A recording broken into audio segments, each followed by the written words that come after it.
Est-ce qu'on pourrait voir arriver en France les terribles images de l'ICE aux États-Unis? Je ne dis pas que c'est impossible, mais ça serait beaucoup plus difficile pour le Rassemblement national d'imposer non seulement des mesures, mais aussi des pratiques illibérales. J'ai posé la question à cette professeure basée aux États-Unis qui travaille sur l'extrême droite et les questions de racisme.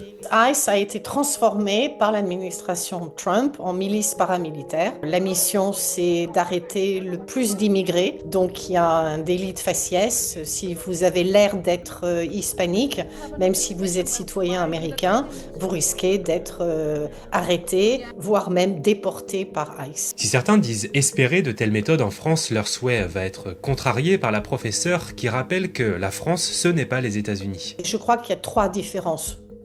Première différence, c'est la tradition de violence, la culture militariste que nous avons aux États-Unis. J'imagine mal la police des frontières se transformer en armée, utilisant des armements militaires, des tanks et des kalachnikovs et patrouillant dans les rues de Paris.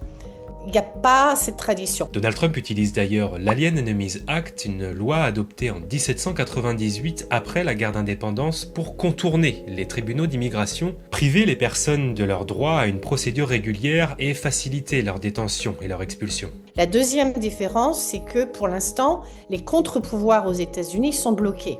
Il faut savoir que la majorité des juges aujourd'hui sont contrôlés par le parti républicain MAGA. Il faudrait imaginer que le Conseil constitutionnel français soit dominé par des partisans ou des membres du Rassemblement national.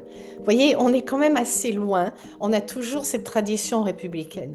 Et la troisième chose, c'est que la France fait toujours partie de l'Union européenne. Il y a aussi des règlements européens qui sont contraignants. Et puis, n'oubliez pas aussi, la faiblesse des États-Unis, c'est qu'ils n'ont jamais eu d'occupation militaire, alors qu'en Europe, si vous avez des milices paramilitaires qui défilent, ça réveille tout de suite une psyché nationale. Dans le cas d'une victoire de l'extrême droite en France, elle invoque plutôt ce qui se passe en Hongrie ou en Italie. Il y a une politique migratoire restrictive, il y a la xénophobie, il y a du racisme. On parle maintenant de démocratie illibérale. Je pense que c'est plutôt ça ce qui nous attend si le Rassemblement national l'emporte. On peut aussi craindre une recrudescence de la violence physique et verbale contre les immigrés et les minorités.